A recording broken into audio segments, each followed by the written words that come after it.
Hello and welcome back to the Twitter Clone Full Stack Development course. So in this video we are going to be going over how to make the login endpoint and how to get rolling with that. So the first thing we need to do though is download Postman. So Postman is an application that allows us to test our APIs. It's really good. It's really simple, really clean. It's just a fantastic app. I've used it throughout my professional career, and it's great. So um, go ahead and go to postman.com/downloads, and then you should see whatever operating system you're on should be able to just download it from there. So once we have that downloaded, then we can open it up.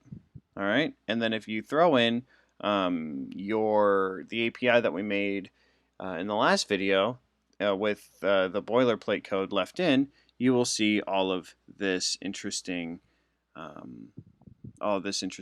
So that's the JSON data that we saw coming in. So just to recap, let's go back here and go ahead and just hit Control Z to add in all of the code that was there originally, the boilerplate code, and then if you hit run right here, then you should be able to hit it in Postman. Go ahead, download Postman, by the way, if you haven't already.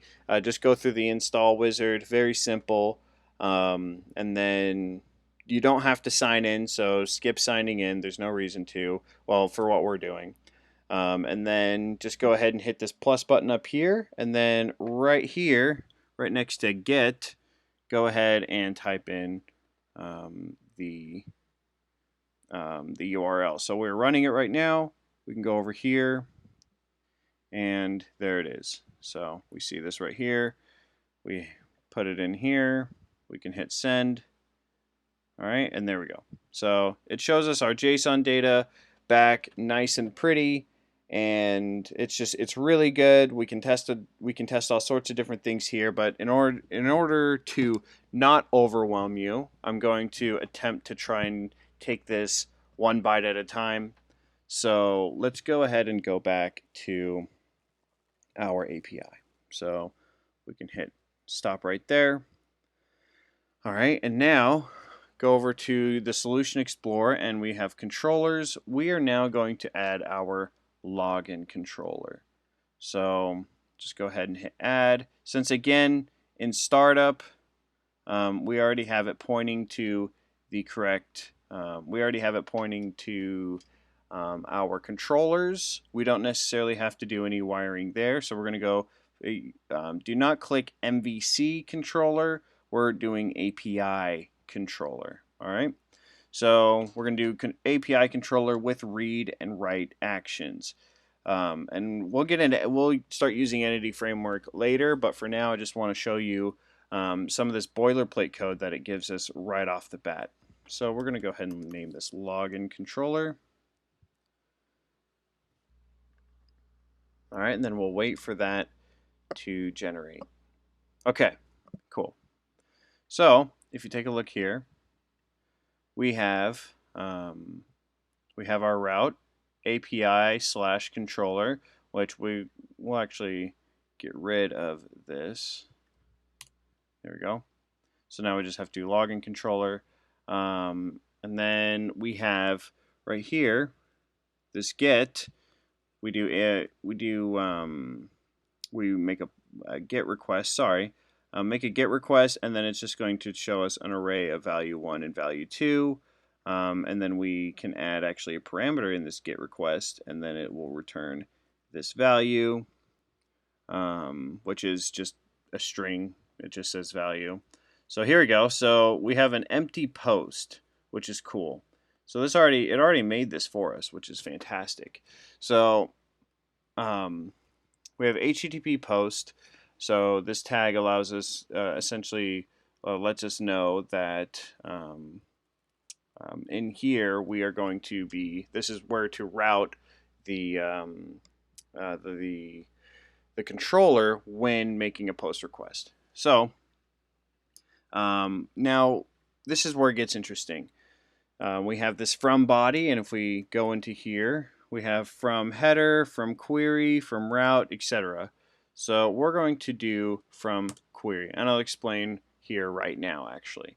So in order to, when we make a post request, we typically want to include our parameters, right? Because we're sending data to the API.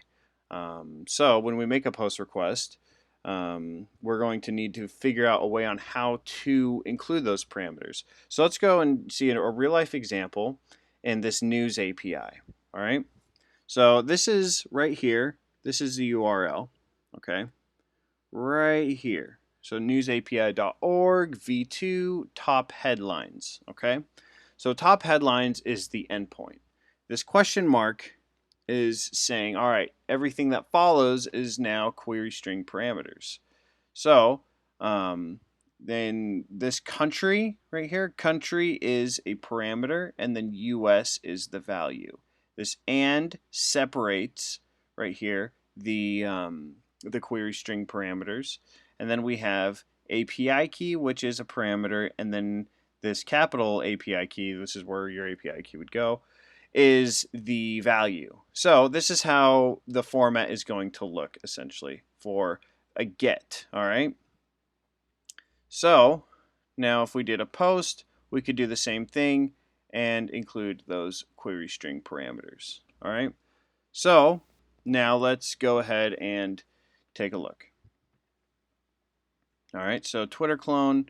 Now we have this post. We're actually, since we got rid of the API portion in that route, we're going to get rid of that. Anyways, that's just a comment. So from query is saying that look for the values in the query string, which is essentially the URL. So string value, we're going to do string email, and then string password. All right. So let's see. I want to make sure that everyone here understands what's going on here. So this is essentially no different than any other method, really. It's just a method that takes in two parameters, an email and a password string, both of which are strings. But again, this tag is letting us know to get where to find this data. All right, because we can get it from different portions of the API request. So we need, from the API side, we need to figure out where to draw in this data right here. Okay, so that's where this from query comes from. All right, so let's do this. Now it's returning void, but we want to return, let's just return a string. Okay, so it's going to squawk at us saying that we need to actually return a value here. So let's just do something very simple here. If email equals test@gmail.com,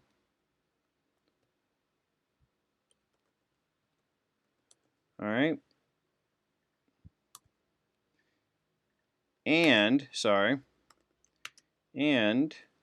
password equals password, return success. All right, and then else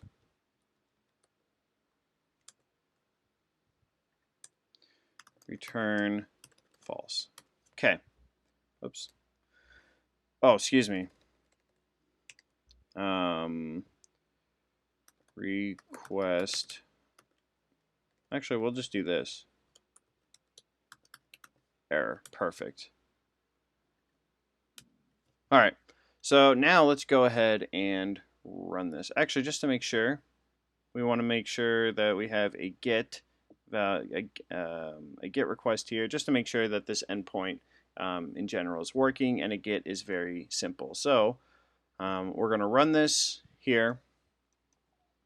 Make sure it's running. Now we should see for this get, because we're going to make a get request here, value 1 and value 2. So we hit login, value 1 and value 2. Perfect. So now we can actually take this. We can't make a a post request here. So let's go to Postman, and we will do that right here. So if we do login, just to test it out, value 1, value 2, perfect. So we're going to change get to post. All right. Now query parameters. Here we go. So we have all sorts of different things we can do here, but we want to hit parameters right here, or params, and then query parameters. So we are going to do email, and then it is going to be test@gmail.com. Let's see, and then password is going to be password. Okay, so post, there we go. So as we did this right here, notice it filled this in for us already. So we don't have to worry about doing that and worry about crawling through the URL to throw in these different query string parameters. We can just do them nicely right here. But it essentially does the same thing. If we wanted to, like for instance, we're in the URL, if you notice, it automatically updates that. So password. Okay, so we hit send, and let's see what we get. We get success. Fantastic. So if we just hit password, we get error. So we see now that our login API is working. We've made a post request, and we are using query string parameters. So this is a big step. We're actually able to get this running. In the next video, we're going to talk about hooking up Entity Framework and actually hitting our database. So let me know if you guys have any questions. If you'd like to see something more along the lines of a different format, if I'm going too fast, definitely let me know. More feedback I get is definitely appreciated, because I want to make sure that you guys really understand this and that this is something you guys can do at home on your own. Because we learned C# with the other tutorials, now it's time to really dig in and really apply it. So please let me know if you guys have any questions about this and actually implementing the things that we're learning. So thanks again so much, and I look forward to seeing you guys in the next one.